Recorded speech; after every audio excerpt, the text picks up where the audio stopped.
मेरा नाम राश्ता है। इन दिनों हम लाहौर में रहा करते थे और मैं बहुत खुश थी। ये शहर मुझे बहुत पसंद था।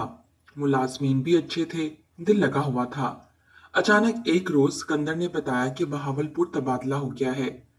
ये खबर सुनकर मैं अफसरदा हो गई। बहावलपुर नया शहर था जहाँ कोई हमारा वाकिफकार ना था। फिर नई जगह नौकरों का बड़ा मसला होता है। अच्छे मुलाजिम ना मिले तो जिंदगी का सुकून बर्बाद होकर रह जाता है। सरकारी अफसरान के तबादले होते रहते हैं, ये कोई नई बात ना थी। हमको भी अपने शहर जाना था, लिहाजा सामान की पैकिंग शुरू कर दी और हम लाहौर से बहावलपुर आ गए। अच्छा घर मिला था, पास पड़ोस में मिलनसार लोग थे, लिहाजा जल्द दिल लग गया। तहाँ मुलाजमा की तलाश का मसला बाकी था, क्योंकि मेरी बच्ची अस्मा अभी सिर्फ साल भर की थी। इसे संभालने को एक आया की शदीद जरूरत थी। एक रोज मैं अस्मा को संभालते संभालते निढाल हो चुकी थी। दरवाजे की बेल बजी। एक उधेड़ उम्र औरत अंदर आ गई। पूछा कौन हो और किससे मिलना है। वो बोली सलीम साहब की बेगम से बात करनी है। मैंने बताया सलीम साहब का तो तबादला हो गया है, इनकी जगह हम आए हैं। ये सुनकर वो बुझ कर रह गई। कहने लगी मैं इनकी मुलाजमा हूँ, इनके बच्चों की देखभाल करती थी। मेरी लड़की बीमार हो गई तो मैं मुल्तान चली गई। अब वापस आ गई हूँ ताकि बेगम साहिबा से दोबारा नौकरी की बात करूं। मुझे खुद आया की बेहद जरूरत थी। मैंने कहा वो लोग चले गए हैं, लेकिन अगर तुम मुलाजमत चाहती हो तो मुझे भी जरूरत है। क्या सर्वेंट क्वार्टर में रह लोगी? जी हाँ बीबी, पहले भी तो रहती थी। मेरा ट्रंक अभी तक आपके सर्वेंट क्वार्टर में पड़ा है। अच्छा ठीक है, तो जकिया आज से काम शुरू कर दो। जकिया देखने में ठीक ठाक औरत लगी। साफ सुथरी बात करने का भी सलीका था। खुदा का शुक्र अदा किया कि एक बड़ी मुश्किल आसानी हल हो गई थी। सिकंदर दौरे पर गए हुए थे। यूं भी तन्हाई की वजह से मुझे वहशत होती थी। जकिया के आ जाने से रौनक हो गई। वो सारे काम खुश उसलूबी से करती थी। 4 दिन हुए थे कि मियाँ आ गए। सबसे पहले इनको ये खुशखबरी दी कि मुझे बहुत अच्छी मुलाजमा मिल गई है। वो सलीम साहब के बच्चों की आया है। इसका सामान भी सर्वेंट क्वार्टर में पड़ा था, तभी मैंने रख लिया। अगर तुमने इत्मीनान कर लिया है तो ठीक है, किसी रोज इसके बारे में सलीम को फोन करके मजीद पूछ लूंगा। काम के मामले में जकिया मेरी सोच से भी अच्छी साबित हुई थी। फिर भी मियाँ की हदायत के मुताबिक इसे शनाख्ती कार्ड दिखाने को कहा तो बोली बीबी वो भाई के घर है, किसी दिन आप छुट्टी दें तो जाकर ले आऊंगी। इन दिनों मैं उम्मीद से थी।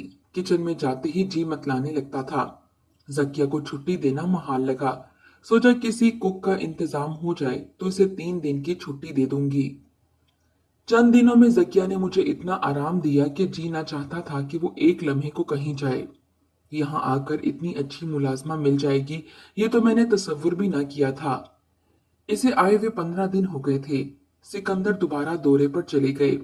मैंने जकिया से कहा जब तक साहब नहीं आ जाते तुम क्वार्टर में सोने मत जाया करो, यहीं लाउंज में बिस्तर डाल दिया करो। तुम्हारे घर में होने से मुझे ढारस मिलती है।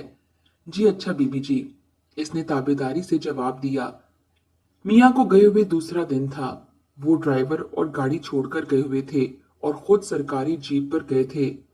कुछ सौदा सल्फ लाना था, लिहाजा मैंने ड्राइवर को कहा कि गाड़ी निकालो, बाजार जाना है। तभी जकिया ने अस्मा को नहला धुलाकर तैयार कर लिया और फीडर में दूध भी भर लिया। सुबह 11 बजे के करीब हम बाजार चले गए। कार पार्क करने को कुछ दूर जगह मैसर आई तो मैंने सोचा बच्ची रश में परेशान हो जाएगी। वो पिछली निशिस्त पर बैठे। जकिया की गोद में सुकून से सो रही थी। तुम गाड़ी में थोड़ी देर बैठो, अस्मा का ख्याल रखो, मैं अभी आती हूँ। थोड़ा सा सौदा सल्फ लेना है। बीबी आप ड्राइवर को छोड़ जाएं। इसने कहा सब्जी और सौदा सल्फ के शॉपर कौन उठाएगा। मैंने जवाब दिया, लेकिन चंद कदम जाकर मैं दोबारा पलट आई और जकिया से कहा अच्छा तुम भी साथ आ जाओ और बच्ची को कांधे पर डाल लो। इसने ऐसा ही किया। ड्राइवर गुल मोहम्मद ने थैले उठा लिए थे और हमारे आगे आगे चलने लगा। जकिया ने अस्मा को उठाया हुआ था। वो मेरे साथ साथ चल रही थी। मार्केट में काफी रश था। मैंने सब्जी खरीदी और गुल मोहम्मद को गोश्त खरीदने के लिए भेज दिया, क्योंकि गोश्त की दुकान सामने ही थी। अभी भी जकिया मेरे साथ साथ चल रही थी। सब्जी खरीदने के बाद मैंने पलट कर देखा तो वो मुझे नजर न आई। सोचा कि इधर ही होगी जहां मैं खड़ी थी। वहां धूप थी। ख्याल आया छांव की जानिब चली गई होगी। गुल मोहम्मद आ गया। मैंने कहा, गुल मोहम्मद, तुम ये सब्जी की शॉपर उठा लो, मैं जकिया को देखती हूँ। इसने थैले उठा लिए। मैं इधर उधर आया को तलाश करने लगी, लेकिन वो कहीं मुझे दिखाई ना दी। तभी परेशान होकर बोली, गुल मोहम्मद, आया नजर नहीं आ रही, सामान इसी जगह रख दो और इसे देखो। वो बोला, बीबी, कहीं गाड़ी के पास ना चली गई हो, वहां इसे देख लेता हूँ। इसने शॉपर उठाए और गाड़ी की तरफ तेज तेज कदमों से गया। मैं हैरान थी कि एक लम्हा पहले वो मेरी नजरों के सामने थी। यकायक क्या हो गया कि वो गुम हो गई? आखिर किधर चली गई? मैं सब्जी फरोश को रकम दे रही थी कि उसी वक्त खिसक गई। गुल मोहम्मद ने आनन फानन सामान डिग्गी में रखा और दोबारा मेरी जानिब आ गया। कहने लगा, बेगम साहिबा, वो वहां नहीं है। सामने छांव की जानिब भी हमने चक्कर लगा लिया, जकिया का नामो निशान न मिला। आखिर वो कहाँ गई? हम हैरान इसे इधर से उधर ढूंढने लगे। बार बार घूमकर फिर उसी जगह पर वापस पलट आते जहां वो मेरे साथ अस्मा को गोद में लिए खड़ी थी। मुझे लगता था कि वो यहीं खड़ी थी तो यहीं से मिलेगी। घूम फिर कर हम उसको देखने उसी दुकान पर आ जाते। तमाम मार्केट का चक्कर लगाकर फिर कार के पास पहुंचे, मगर वो ना मिली। मेरी हालत ऐसी थी कि काटो तो लहू नहीं बदन में। कदम रखती कहीं और थी, बढ़ते कहीं और थे। समझ ना पा रही थी कि कमबख्त औरत बच्ची को लेकर किधर गायब हो गई। गुल मोहम्मद भी बेहद परेशान था, जबकि मेरे औसान खता हो चुके थे। बेगम साहिबा, आप वक्त जाया ना करें। जकिया यहाँ की रहने वाली है, वो घर पहुंच सकती है, लेकिन वो बच्ची को साथ ले गई है। फौरन अभी इसी वक्त साहब को फोन कीजिए। साहब तो इस्लामाबाद में हैं, इस वक्त मीटिंग में होंगे तो इनका नंबर बंद होगा। आप बहावलपुर में इनके बड़े साहब को फोन कीजिए। इब्रार साहब का नंबर है मेरे पास, इसने मशवरा दिया। ठीक है, नंबर मिलाओ, मैंने कांपती आवाज में कहा। फोन मिलाते हुए वो मुझे तसल्ली देने लगे। बेगम साहिबा, परेशान ना हो, जकिया समझदार औरत है, शायद इधर उधर हो गई होगी, शायद रिक्शा पकड़कर सीधे घर आ गई हो, वो कहीं नहीं जा सकती। इब्रार साहब का नंबर नहीं मिल रहा था और मेरा सारा वजूद लरज रहा था। बड़ी मुश्किल से नंबर मिला। कांपती आवाज में मैंने इनको सारा वाकया बताया। उन्होंने तसल्ली दी, भाभी घबराइए नहीं, मैं अभी पुलिस को इत्तला करता हूँ, बच्ची मिल जाएगी। सिकंदर को भी फोन करता हूँ, आप सुकून से घर पहुंचे और सब कुछ मुझ पर छोड़ दीजिए। पुलिस को इत्तला दे दी गई थी। बच्ची की तलाश शुरू हो गई, नाकाबंदी भी हो गई। अलगर्ज जो मुमकिन था वो किया गया। इसी अफरा तफरी में रात के 10 बज गए। सिकंदर इत्तला मिलते ही पहली फ्लाइट पकड़कर घर पहुंच गए। अब मुझ पर गशी के दौरे पड़ने लगे। पड़ोसन संभाल रही थी, जबकि मेरी हालत खैर थी। बिल आखिर मियाँ ने अस्पताल में मुझे दाखिल करवा दिया। सब जतन कर लिए, सारे तरीके आजमा लिए, सकिया को नहीं मिलना था और वो ना मिली। अस्मा का भी सुराग ना मिल सका। खुदा जाने वो मनहूस औरत दुनिया के किस कोने में जाकर रूह पोश हो गई थी। ये औरत थी या कोई बला थी या जिन भूत थी जो मेरी गोद का फल नोच कर गायब हो चुकी थी। ये कोई भुला देने वाला सुतम ना था। अल्लाह ताला ने एक और बेटी से नवाज दिया, लेकिन अस्मा को फिर भी मैं ना भुला सकी।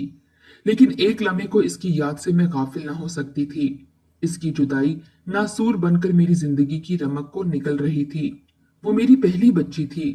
अस्मा का खिला मेरे दूसरे बच्चों से भी पूर्ण ना हो सका। माँ के लिए मर जाने वाले बच्चों को भुलाना महाल होता है, लेकिन जो जिंदा छिन जाए इसको भुलाना मुमकिन नहीं होता।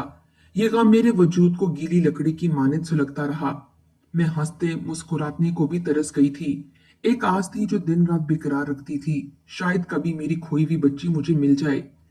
कहते हैं जब तक सांस तब तक आस, इसी बाइस शायद दिल में उम्मीद का चिराग जलता था और मैं दिन रात उठते बैठते सोते जागते यही दुआ करती रहती थी कि ए मेरे रब, मुझको मेरी खोई हुई अस्मा से मिला दे।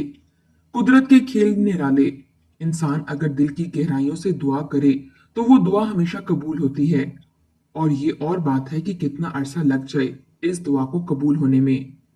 इत्तेफाक के एक बार फिर सिकंदर का तबादला बहावलपुर में हो गया तो मेरी उम्मीद फिर से जाग पड़ी। इसी शहर में अस्मा खोई थी, क्या खबर इसी शहर में फिर इससे मुलाकात हो जाए। दुनिया में आखिर मौजज़े भी तो होते हैं। इन दिनों मेरी बेटी सना ने मैट्रिक पास किया था और बहावलपुर के कॉलेज में दाखिला ले लिया, जहां इसकी दोस्ती हया नामी लड़की से हो गई। वो रोज ही इसकी बातें मुझसे करती, कहती थी अम्मी वो मेरी हमशक्ल है। क्लास की सारी लड़कियां कहती हैं कि तुम दोनों बहनें लगती हो। हया इतनी अच्छी है कि क्या बताऊं। किसी रोज इसे घर लाऊंगी और आपसे मिलवा दूंगी। आप भी मिलकर खुश हो जाएंगी। एक रोज सना इसे घर ले आई। वाकई हया इसकी हमशक्ल थी और मुझे बहुत प्यारी लगी। इसमें मैंने कुछ ऐसी कशिश महसूस की कि बेइख्तियार इसे दिल से लगा लिया। उस दिन के बाद सना के साथ अक्सर हया हमारे घर आ जाती। दोनों एक दूसरे के साथ खुशी खुशी वक्त गुजारती थीं। एक दूसरे को अपनी चीजें देती। अलगर्ज ऐसा प्यार था कि जैसे सगी बहनों में होता है। हया को देखकर मुझको बेइख्तियार अपनी खोई हुई अस्मा याद आ जाती तो आंखों में मेरे आंसू आ जाते और सोचती कि न जाने इस वक्त मेरी बच्ची कहाँ होगी और किस हाल में होगी। एक रोज हया की अम्मी ने हमारी दावत की और बातों बातों में कहा कि मैं चाहती हूँ कि बीए के बाद हया का रिश्ता कर दूं। ये मेरी इकलौती बच्ची है। मैं इसका देखभाल कर रिश्ता करना चाहती हूँ। अगर आपके ख्याल में कोई अच्छा घर हो तो मुझे बताना। इनकी बातों से ख्याल गुजरा कि शायद वो इशारतन मुझे रिश्ता लेने को कह रही हैं, क्योंकि इस घराने से हमारी जान पहचान को 4 बरस होने वाले थे। मियाँ से मशवरा किया। वो बोले, तुमको ये लोग अच्छे लगते हैं तो मुझे क्या एतराज हो सकता है। रिश्ते नाते तय करना औरतों का काम होता है। मेरा बेटा अरसलान उन दिनों इंजीनियरिंग के आखिरी साल में था। वो लाहौर यूनिवर्सिटी में जेर तालीम था। जब वो इम्तिहान देकर लौटा मैंने इससे तज़किरा किया। वो हया को एक आध मर्तबा देख भी चुका था। कहने लगा, अम्मी आपकी मर्जी, जो फैसला करें। मैंने अपनी शादी का मामला आप पर छोड़ा है। मुझे हया बेहद पसंद थी और सना भी दिलो जान से इस पर फिदा थी। बस मैंने रिश्ते के लिए इसकी माँ को हाँ कहा तो वो खुशी से गुलनार हो गई। हया भी बेहद खुश थी क्योंकि वो अपनी सबसे अच्छी दोस्त सना की भाभी बनने जा रही थी। छोटी सी मंगनी की तकरीब रखी गई और मैंने हया को अंगूठी पहना दी और शादी की तारीख 2 माह बाद की रखी गई। दोनों जानिब से शादी की गहमा गहमी शुरू हो चुकी थी। शादी की तैयारियां अरूज पर थीं। अरसलान मेरा इकलौता बेटा था, लिहाजा मैं काफी धूमधाम से इसकी शादी करना चाहती थी। 2 महीने का अरसा यूं पलक झपकते गुजर गया और आखिरकार वो दिन भी आ गया जब हया को अरसलान की दुल्हन बनकर मेरे घर आना था। आज अरसलान और हया का निकाह था। साइका खातून बेहद रंजीदा लग रही थीं क्योंकि हया इनकी इकलौती बेटी थी और आज वो पराई होने जा रही थी। मैंने साइका खातून को ढारस दी और बोली, हया कौन सा आपसे इतनी दूर जा रही है। यही नजदीक तो इसका घर होगा। जब वो चाहे आपसे मिलने आ सकती है और आपका जब दिल चाहे आप भी बेटी से मिलने आ जाया करें। मैंने ये कहा तो वो सिसकियां लेकर रोने लगी। फिर साइका खातून ने मुझे बताया, एक हकीकत मैं आपको बताना चाहती हूँ ताकि बाद में कोई मसला ना हो, क्योंकि हया की फूफियां और चंद करीबी रिश्तेदारों को मालूम है कि ये बच्ची हमारी सगी औलाद नहीं, हमने इसे गोद लिया है। दरअसल डॉक्टरों ने बता दिया था कि मैं मां नहीं बन सकती। तभी से किसी लावारिस बच्ची या बच्चे की तलाश में थी। मेरी बहन के घर एक मुलाजमा काम करती थी। एक बार इसने जिक्र किया था क्योंकि इसकी बड़ी बहन अस्पताल में मुलाजिम थी। इसी से सुना था कभी कभी कुछ लोग किसी वजह से नौजायदा बच्चे अस्पताल में छोड़ जाते हैं। कोई मुनासिब जोड़ा मिल जाए तो अस्पताल वाले बच्चा इनको गोद देने को दे देते हैं। उसी औरत ने वादा किया कि अगर मेरी बहन को ऐसा कोई बच्चा अस्पताल में मिला वो अस्पताल की इंतजामिया से बात करेगी। कुछ दिनों बाद इसने 1 साल भर की बच्ची लाकर दी कि नौजायदा तो नहीं मिली लेकिन ये बच्ची कोई अस्पताल में लवारिस छोड़ गया है। वो बच्ची हमने ले ली और औरत मुंह मांगा इनाम लेकर चली गई और फिर कभी लौट कर वापस नहीं आई।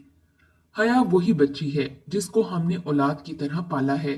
इस बच्ची को खबर नहीं कि हम इसके वालिदैन नहीं। ताहम हमको जरूर ये खदशा है कि हमारी वफात के बाद करीबी रिश्तेदार इस हकीकत से जरूर बच्ची को आगाह कर देंगे। हया की वालदा के मुंह से ये बात सुनकर मेरा सूखा हुआ जख्म हरा हो गया। मैंने इस औरत का हुलिया पूछा जिसने बच्चे को इनको लाकर दिया था। उन्होंने जकिया जैसा हुलिया बताया तो मेरे औसान खता हो गए। तभी मैंने सवाल किया, बहन क्या हया की बचपन की कोई तस्वीर आपके पास है। उन्होंने जवाब दिया, हाँ है। तो वो एल्बम उठा लाई और तस्वीर दिखाई। ये उसी रोज की है जब बच्ची हमको औरत ने दी थी। ये सोचकर उतरवाई थी कि अगर किसी की बच्ची खोई है तो यकीनन वालिदैन अखबार में इश्तिहार देंगे, लेकिन किसी अखबार में इसकी फोटो ना देखी और ना ही इश्तिहार छपा देखा। तब हमने अल्लाह की रजा जानकर इसको हमेशा के लिए अपना समझ लिया। मुझे सोच में डूबा देखकर हया की वालदा ने कहा, बहन आप सोच रही होंगी न जाने किसका खून है, तो आप ऐसा ना सोचें। हया हमें अपनी जान से भी ज्यादा अजीज है। निकाह से पहले आपको मैंने सारी हकीकत बता दी। अब आपकी मर्जी है कि आप रिश्ता ना लें, लेकिन हम दोनों मियाँ बीवी का कुल असासा हया है। वैसे भी हमारी सारी जायदाद इसी बच्ची की है। ये बात नहीं है बहन, मैं तो किसी और वजह से गुमसुम हो गई हूँ। आज से 22 बरस कबल मेरी साल भर की बच्ची एक मुलाजमा अगवा करके ले गई थी, जिसका जख्म मेरे दिल में आज भी हरा है। अब बच्ची की तस्वीरें देखकर यकीन हो गया कि ये बच्ची मेरी है। ये फ्रॉक जो इसने इस तस्वीर में पहनी हुई है मुझे आज भी याद है। मैं मुसलसल रो रही थी। इस औरत ने अपना नाम जकिया बताया था। चंद दिन हमारे घर काम किया और फिर धोखे से मेरी अस्मा को हमारी नजरों से ओझल कर दिया। रुपए की लालच में इंसान वाकई अंधा हो जाता है। अस्मा की बचपन की तस्वीर मैंने जब हया की अम्मी को दिखाई तो वो हैरान हो गई। बोली, आपने सदके दिल से इतने अरसे से दुआ की और उम्मीद का दामन हाथ से ना छोड़ा, तभी खुदा ने आपको आपकी बेटी से मिला दिया और आपको गुनाह कबीरा करने से बचा दिया। क्योंकि अगर आज मैं आपको ये हकीकत ना बताती तो शायद अरसलान अपनी बहन से निकाह कर लेता। वाकई कई तस्वीरों में इसने वही फ्रॉक पहन रखी थी जो मेरे पास महफूज तस्वीरों में है। हालांकि अस्मा से मैंने पूछा, अब हम कैसे हया को हकीकत से आगाह करेंगे। इसे बेहद सदमा होगा, क्योंकि वो आपको ही अपना वालिदैन समझती है, जबकि मेरा दिल भी जज्बात से फटा जाता है। फिक्र ना करो, मैं इसे खुद बता दूंगी और समझा दूंगी। आप इसकी बचपन की तस्वीरों वाला एल्बम मुझे दे दें। मैंने तस्वीरें इसके हवाले कर दी। यूं अल्लाह ताला ने मुझे मेरी बेटी से मिला दिया और मुझे गुनाह कबीरा करने से भी बचा दिया, वरना आज हया का अरसलान से निकाह हो जाता। ये मेरी दुआओं का ही समर था कि रब ताला ने मुझे 22 बरस बाद अपनी बेटी से मिला दिया।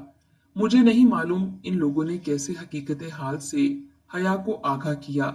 बच्ची को सदमा हुआ, कैसे इसने सदमा सहा। बहरहाल जब फोन करके इन लोगों ने हमको बुलाया तो हया मुझे देखते ही मुझसे लिपट गई। वो हंस रही थी, मगर मेरा रोते रोते बुरा हाल हुआ। तभी इसने मुझे प्यार करके चुप कराया और बोली, अरे अरे अम्मी, आप रोती क्यों हैं? आपको तो खुश हो जाना चाहिए। और देखिए मैं कितनी खुश हूँ। मुझे 2 माएं, 2 अब्बू और बहन भाई मिल गए। अब एक मेरी शर्त है, मैं जब जी चाहेगा आपके साथ रहूंगी, जब जी चाहेगा अपनी अम्मी अब्बू के घर आ जाऊंगी। मुझ पर कोई पाबंदी ना होगी। हरगिज नहीं मेरी बच्ची, तुम पर भला कौन पाबंदी लगा सकता है।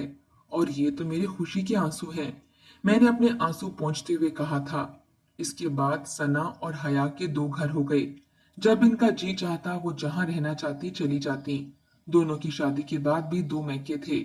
इनके मजे थे और हम भी खुश थे कि जब बच्चे खुश हों तो माँ बाप के दिलों को भी मुसरत मिलती है।